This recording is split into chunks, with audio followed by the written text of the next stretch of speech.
Bien, muy buenas tardes, dignos amigos, público en general. Mi nombre es Nelson Cornejo Miranda y en esta oportunidad, sumándonos a las charlas y conferencias virtuales por esta coyuntura social que venimos atravesando por motivos de esta pandemia del COVID-19, el día de hoy voy a hablar de un tema importante que se viene suscitando en esta coyuntura social denominada delitos potenciales contra la administración pública en épocas de COVID-19. Quiero decir, aquellos delitos contra la administración pública potenciales a cometerse en esta época del COVID-19. Pero para ello, primeramente, quiero definir tres conceptos importantes dentro del derecho penal para poder ubicarnos de mejor manera y poder entender mejor mi exposición. En principio, el derecho penal. ¿Qué es el derecho penal y para qué sirve el derecho penal? El derecho penal como concepto, viene a ser aquel conjunto de normas jurídicas que forman parte del ordenamiento jurídico del Estado peruano que definen determinadas conductas y o comportamientos como delitos y faltas y establecen la imposición de penas o medidas de seguridad. Nuestro Código Penal del 91 tiene 4 tipos de pena y 2 medidas de seguridad. Tenemos penas privativas de la libertad, penas restrictivas de la libertad, penas limitativas de derecho y penas multa y 2 medidas de seguridad, el tratamiento ambulatorio y el internamiento. Y esto fundamentalmente para aquellas personas que sufran algún tipo de alteración mental. Bien, nuestro Código Penal en estructura tiene dos partes, la parte general y la parte especial. La parte general referido a aquellos conceptos doctrinarios netamente del derecho penal y a partir del artículo 106 para adelante, la parte especial referida a los tipos penales. Dentro de la parte especial de nuestro Código Penal referida a los tipos penales, tenemos también dos partes, delitos comunes y delitos especiales. ¿Y cuál será la diferencia entre delitos comunes y delitos especiales? La diferencia, amigos, viene a ser fundamentalmente la condición del sujeto activo. Quiere decir, la condición que debe tener, esa característica particular que debe tener el sujeto activo para poder ser autor en este tipo de delitos. Entonces, y en los delitos especiales, el autor tiene que ser necesariamente un funcionario o servidor público. Si bien es cierto, por doctrina ya tenemos conocimiento de que también en estos delitos cometidos por funcionarios públicos pueden participar y pueden cometer los particulares, pero a título de complicidad, ¿no? Ya serán los extraneos, los extraños a la administración pública, que ya vamos a hablar más adelante. Bien, la función pública. La función pública, ¿qué es la función pública? Haciendo una interpretación del artículo 39 de la Constitución Política, podemos manifestar que la función pública viene a ser toda aquella actividad temporal o permanente, remunerada o no remunerada que realiza una persona al servicio del Estado. Aquella actividad temporal o permanente, remunerada o no remunerada, que realiza una persona al servicio del Estado. Y esto me permite plantearles una pregunta. ¿Los miembros del cuerpo de bomberos serán funcionarios y servidores públicos? ¿No? ¿Y podrán cometer delitos contra la administración pública? Bien, para ello vamos a definir el concepto de funcionarios y servidores públicos. Al respecto, si bien es cierto, existen diversas definiciones de funcionarios y servidores públicos. Por ejemplo, la ley 27444, ley de procedimiento administrativo general, ha hecho su propia definición de quiénes son funcionarios y servidores públicos. Del mismo modo, el Código de Ética y la Función Pública hace su propia definición de funcionarios y servidores públicos. Sin embargo, amigos, para fines de persecución penal, el artículo 425 del Código Penal ha definido quiénes son funcionarios y servidores públicos, solamente para fines de persecución penal. Y tenemos una lista de quiénes son funcionarios o servidores públicos. Por ejemplo, tenemos a los comprendidos en la carrera administrativa, los que desempeñan cargos políticos o de confianza, inclusive si emanan de la elección popular, los miembros de las Fuerzas Armadas y la Policía Nacional de Perú, entre otras personas. Y en el último punto tenemos y los demás que la Constitución política lo establece. Y esto se refiere fundamentalmente al artículo 99 de la Constitución política, que nos habla de aquellos altos funcionarios del Estado peruano. Me refiero al presidente de la República, a los ministros, a los congresistas, entre otros altos funcionarios del Estado peruano. Bien, ahora sí, dicho esto, antes de pasar a los tipos penales específicos, vamos a diferenciar el concepto de funcionario y servidor público. ¿Cuál es la diferencia fundamental entre funcionario y servidor público? Viene a ser el poder de decisión. Un poder de decisión que tiene ¿quién? ¿El funcionario o el servidor público? Un poder de decisión que va a tener necesariamente el funcionario público, ¿cierto? Como ejemplo, podemos poner quién será funcionario público en una entidad. Por ejemplo, en una entidad municipal será funcionario público pues los gerentes de aquellas áreas respectivas en una entidad municipal, y un empleado público podrá ser de repente personal de limpieza, qué sé yo, ¿no? Entonces, justamente para poder determinar quiénes son funcionarios también y servidores públicos dentro de las investigaciones, lo que se ve muchas veces es los instrumentos de gestión, el ROG, el MOG, el RIG, entre otros instrumentos de gestión, donde que en el último punto de las funciones asignadas a ese personal va a decir y otros que su jefe inmediato superior lo disponga, ¿no es cierto? Entonces inmediatamente yo diré pues que esta persona en muchos casos es servidor público, ¿cierto? Y el funcionario público va a ser pues aquella persona que va a tener un poder de decisión que tenga efectos y consecuencias jurídicas. Bien, delitos contra la administración pública, fundamentalmente del capítulo 2, cometidos por funcionarios y servidores públicos. Amigos, en esta época de la pandemia del COVID-19 se vienen cometiendo diversos delitos contra la administración pública, y si bien es cierto, en el Código Penal, en el capítulo 2, tenemos más de 29 tipos penales contra la administración pública cometidos por funcionarios públicos. Sin embargo, yo voy a tocar específicamente aquellos tipos penales más propensos a cometerse en esta pandemia del COVID-19, y me refiero al delito de concusión, al delito de colusión, al delito de peculado culposo y doloso y al delito de corrupción de funcionarios, esto integrado por los famosos cohechos, ¿no? Tanto el cohecho pasivo propio, cohecho pasivo impropio y el cohecho activo o el cohecho activo genérico, ¿no? Bien,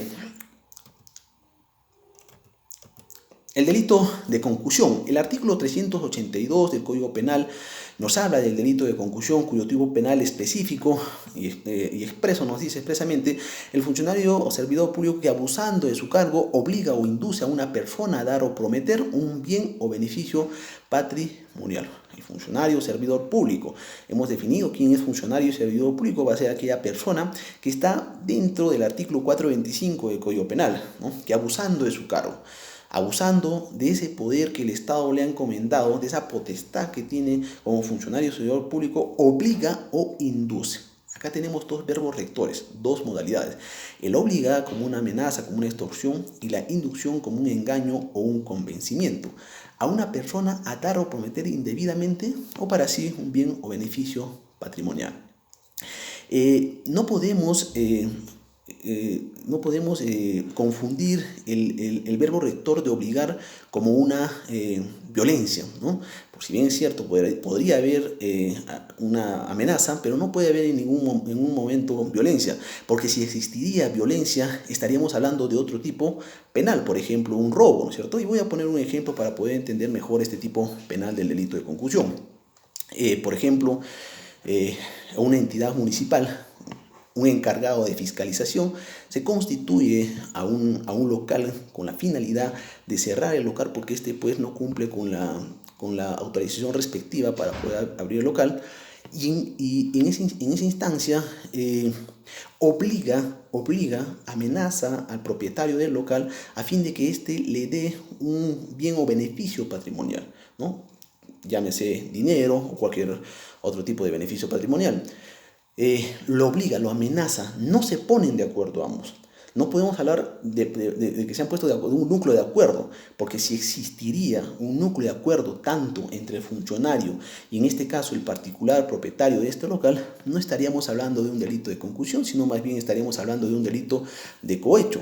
porque el delito de concusión es un delito unilateral, mientras que el delito de cohecho es un delito bilateral y va a castigar, por ende, tanto al funcionario y servidor público como al particular que ofrece o entrega el dinero, ¿cierto?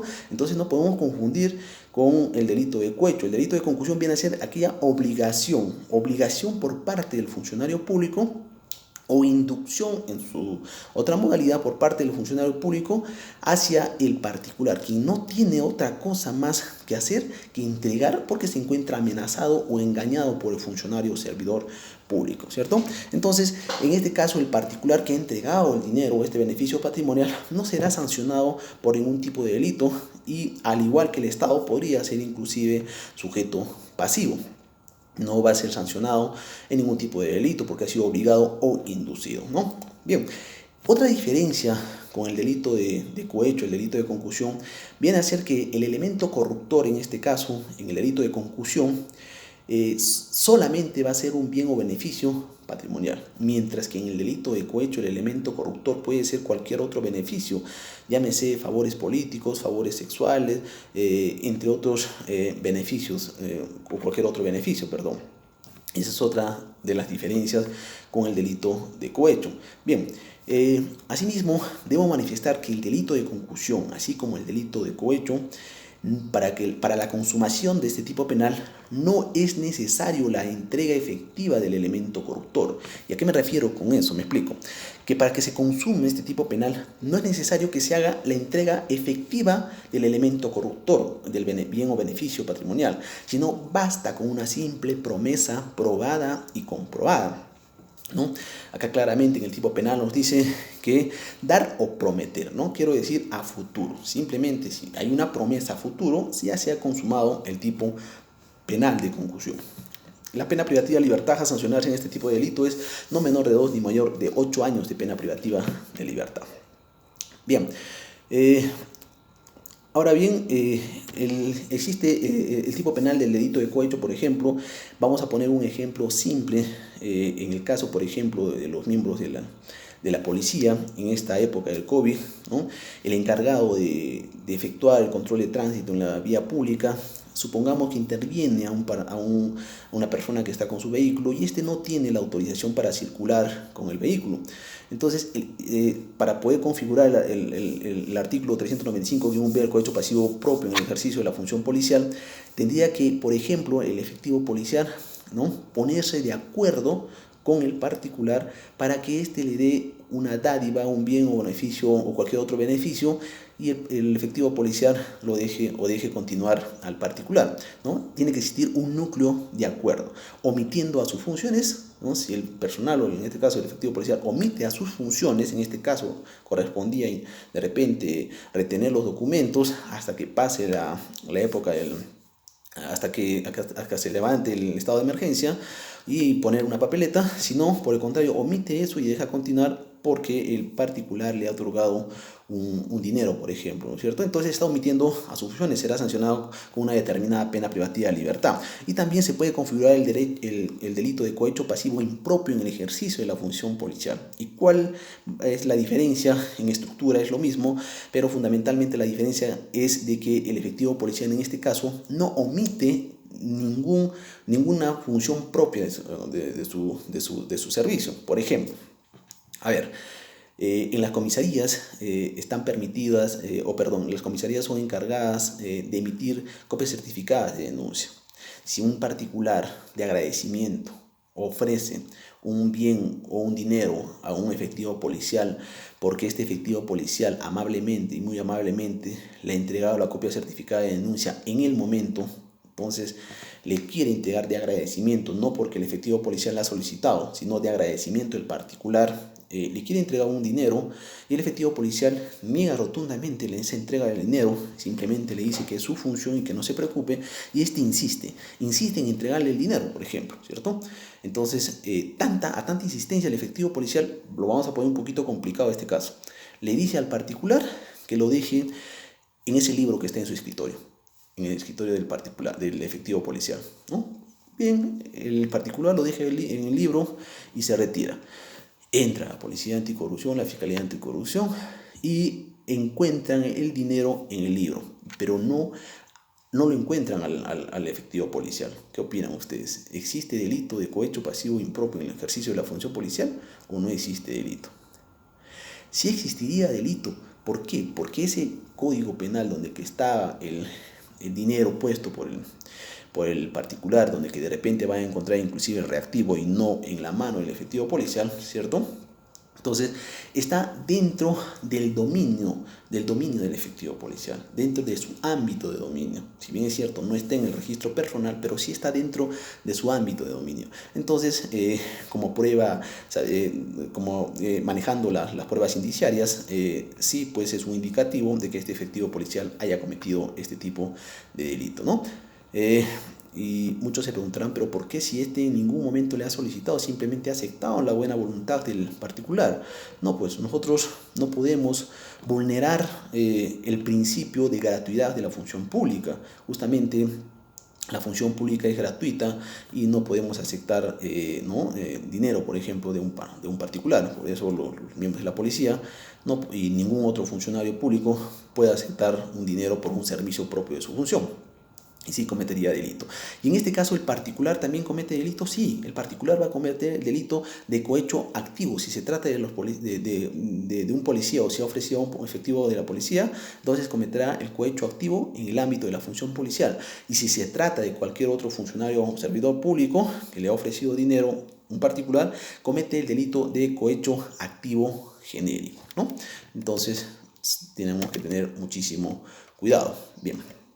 El delito de peculado, al respecto, el delito de peculado, tipo penal específico, nos dice el funcionario o servidor público que se apropia o utiliza, dos verbos rectores o dos modalidades, apropiar y utilización para sí o para otro caudales o efectos cuya percepción, administración le estén confiados por razón de su cargo. Será reprimido con pena privativa de libertad no menor de 4 ni mayor de 8 años de pena privativa de la libertad. Funcionario o servidor público que se apropia o utiliza caudales o efectos que están bajo la administración del funcionario del servidor público.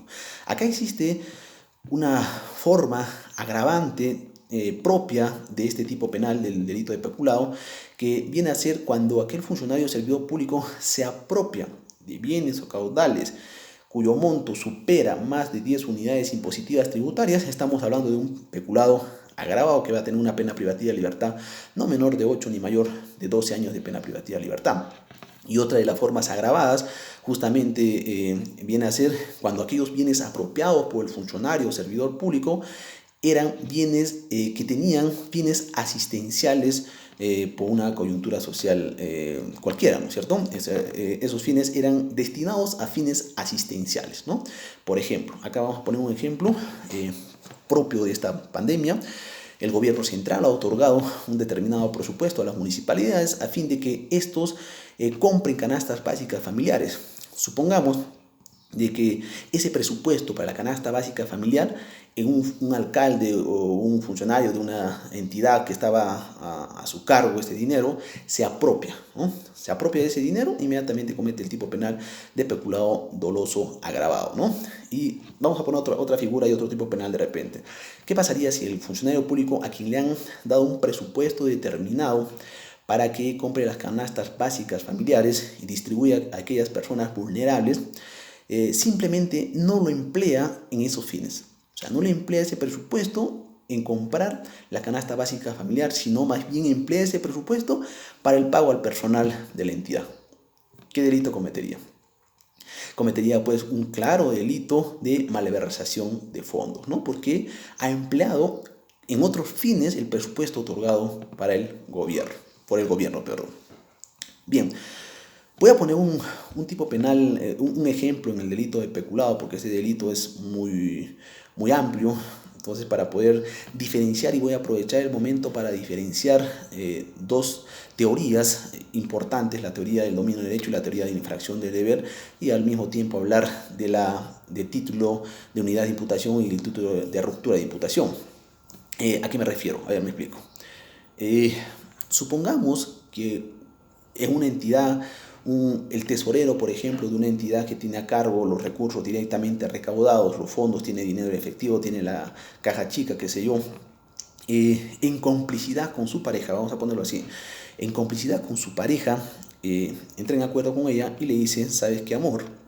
Te vienes a mi oficina a las 3 de la tarde, voy a dejar la caja abierta donde está el dinero, yo voy a salir, entras tú y te lo llevas el dinero. Un monto, digamos, de 50.000 soles, ¿no? Por ejemplo. Se ponen de acuerdo, ¿cierto? Planifican, se ponen de acuerdo. Efectivamente, a las 3 de la tarde el tesorero sale de la municipalidad. Es más, para hacerlo más elegante, se junta con el alcalde en ese momento, conversa con el alcalde, está con el alcalde a esa hora, ingresa la esposa efectivamente, ingresa a la oficina, abre la caja y se lleva el dinero. ¿Qué delito comete en este caso el tesorero como funcionario y servidor público? ¿Y qué delito cometería la esposa del tesorero? A ver, si nosotros sabemos que los delitos contra la administración pública, para determinar la autoría y participación en este tipo de delitos, hemos estudiado bastante la teoría de la infracción del deber, estudiada por Klaus Rosin y Gunther Riaco, pero a la vez existe otra teoría que es la teoría del dominio de hecho. Y para poder diferenciarla rápidamente vamos a hablar en la teoría del dominio de hecho, viene a ser aquella teoría donde que el autor será aquella persona, o el autor del delito es aquella persona que tiene poder de decisión en la consumación final del hecho delictivo, poder de decisión en la consumación final del hecho delictivo. Y aquellas personas, o si varias personas, manejando la teoría del dominio de hecho, ojo, si varias personas tienen poder de decisión en el resultado o la consumación final de un hecho delictivo, ¿qué serían? Serían coautores, ¿cierto? Manejando la teoría del derecho. Si una persona tiene poder de decisión, autor. Si varias personas tienen poder de decisión en el resultado final de un delito, coautores, ¿no? ¿Y quiénes serán los partícipes? Sabemos que el artículo 23, 24 y 25 del Código Penal nos habla de los cómplices o partícipes, ¿no es cierto? Tenemos el cómplice primario y el cómplice secundario. En este caso, el cómplice primario va a ser aquella persona cuya participación era indispensable para la ejecución del delito. Su participación era indispensable. Sin su participación no hubiera sido posible la consumación de un tipo penal específico. Bien, mientras que el cómplice secundario, su participación no es indispensable o no era indispensable para la consumación final del tipo penal o del delito, ¿no? Hubiera participado o no hubiera participado, finalmente se hubiera consumado el tipo penal determinado, ¿no? Entonces, sin embargo, esta teoría del dominio de hecho no encajaría o no se puede manejar en los delitos contra la administración pública o delitos cometidos por funcionarios públicos, sino por el contrario, para esto aplicamos la teoría del dominio, de la infracción del deber, perdón, teoría de la infracción del deber, porque son delitos funcionariales, ¿no? Delitos funcionariales. ¿Y qué nos dice la teoría de la infracción del deber? Que el funcionario público debe tener diversas funciones específicas propias y ha omitido esas funciones, ¿no? Ha infringido el deber funcionarial de las funciones que el Estado le ha encomendado, ¿no? Por ello manejamos la teoría de la infracción del deber. Y aplicando eso, amigos, en el ejemplo que les he puesto del tesorero y la esposa, el tesorero, aplicando la teoría de la infracción del deber, ¿qué delito comete? Cometería el delito de peculado, ¿cierto? Se han puesto de acuerdo, ambas parejas se han puesto de acuerdo. ¿Comete el delito de peculado? Sí, porque era mi función, yo me he puesto de acuerdo en que mi pareja se saque, no me estoy apropiando, ¿no? Directa o indirectamente, a través de mi pareja. Delito de peculado doloso. ¿Y mi pareja qué delito comete? O la esposa, en este caso, perdón, del tesorero, ¿qué delito comete? La esposa del tesorero cometería, aplicando la teoría del dominio de hecho, ¿qué delito cometería? Comete el delito de peculado, autor o cómplice.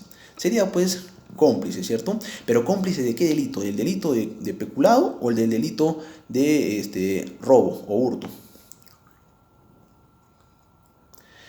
En este caso, amigos, si aplicamos, y justamente Klaus Rosin y Gunther Riaco han estudiado la teoría de infracción de deber, pero con la única diferencia, la posición de Gunther Riaco viene a ser la ruptura de la imputación o del título de imputación, mientras la posición de Klaus Rosin viene a ser la unidad del título de imputación. ¿Y qué quiero decir con esto?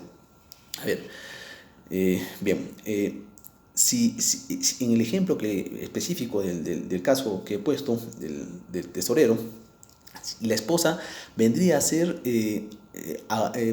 si la esposa del tesorero tendría que ser cómplice del delito de peculado, ¿cierto? Cómplice, aplicando la unidad del título de imputación. Pero si aplicamos la ruptura del título de imputación, tendría que ser cómplice del delito de hurto. ¿Pero qué nos dice el Código Penal? ¿Acaso la participación no es accesoria a un tipo penal específico, a un delito, a un autor? Claro que sí. Un cómplice tiene que derivar de un autor de un delito específico, ¿no? No puede haber pues un autor, un cómplice de delito de hurto, ¿no? O un cómplice, ¿no es cierto?, de un delito de hurto, pero el delito principal es un delito de peculado, ¿no? Entonces, nosotros nos inclinamos más a la posición de Claude Roxin, de que nos habla de la unidad de título de imputación. Bien, finalmente quiero hablar del delito de colusión. El artículo 384 nos habla del delito de colusión, cuyo tipo penal específico nos dice el funcionario y servidor público que interviniendo directa o indirectamente por razón de su cargo en cualquiera de las modalidades de las adquisiciones o contrataciones públicas, obras o servicios, concerta con los interesados para defraudar al Estado. Esto a partir del 2011 se ha subdividido en dos párrafos o dos subtipos específicos, ¿no?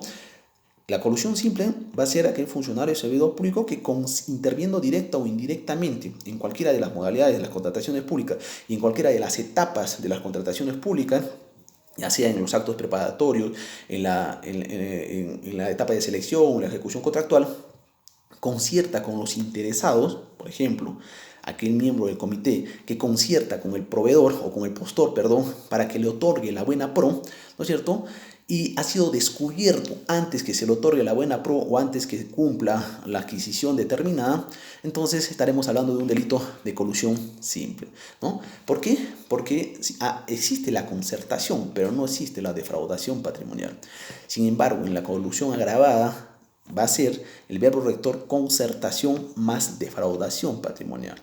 Quiere decir que el funcionario o servidor público que interviene en cualquiera de las modalidades de las contrataciones concerta con el particular para defraudar al Estado, ¿no? O ha defraudado, perdón, al Estado, defraudando patrimonialmente. Por ejemplo,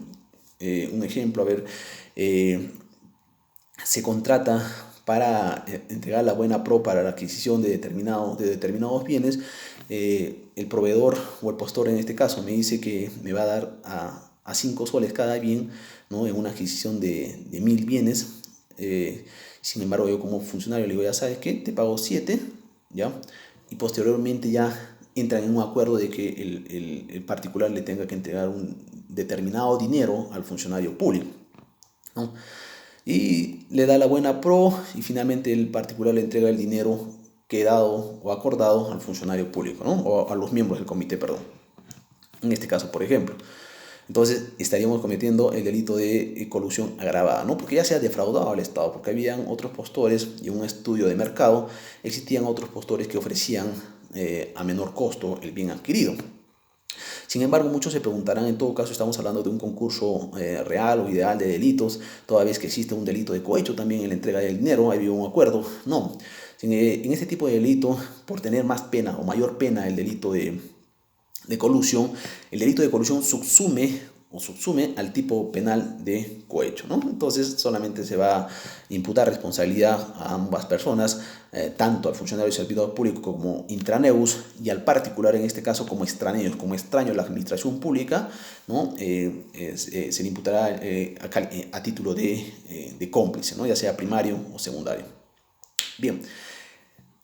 Como comentario, el delito de colusión, amigos, viene a ser un delito de encuentro. Un delito de encuentro, ¿por qué? Porque van a actuar un delito de encuentro, un delito bilateral, porque van a actuar tanto el funcionario y el particular, ¿no? Tiene que haber una concertación, un núcleo de acuerdo entre el funcionario y el particular para que se pueda consumar este tipo penal. Bien. Al respecto, para finalizar, quiero manifestar de que los delitos contra la administración pública, si bien es cierto, muchas veces no son trabajados, no son denunciados con pruebas directas, pero sí con pruebas indirectas o llamadas pruebas indiciarias, que al respecto el artículo 158 en su numeral 3 nos habla de la valoración de pruebas indiciarias, que nos pide 3 requisitos específicos: que la prueba indiciaria sea probada y comprobada, y que la inferencia de esta prueba sea basada en las reglas de la lógica, la ciencia y las máximas de la experiencia. Y finalmente, para la valoración de la prueba indiciaria nos dice que no exista una contra o un contraindicio, ¿no? Un contraindicio. Entonces, es importante, por ejemplo, en el delito de colusión, ¿qué prueba indiciaria podría tener yo para poder imputar un tipo penal o para que pueda existir un tipo penal o advertir un tipo penal de colusión? Sabemos que la concertación es muy difícil de probar, ¿no es cierto? Porque tanto el funcionario y el particular pues no van a concertar públicamente. Entonces, ¿cómo podría demostrar yo una concertación y demostrar un delito de colusión? Por ejemplo, ¿no? Ya sea efectuando una medida limitativa de derechos de carácter real mediante un levantamiento del secreto de las comunicaciones, qué sé yo, el Ministerio Público tendrá que solicitarlo al juez de la investigación preparatoria.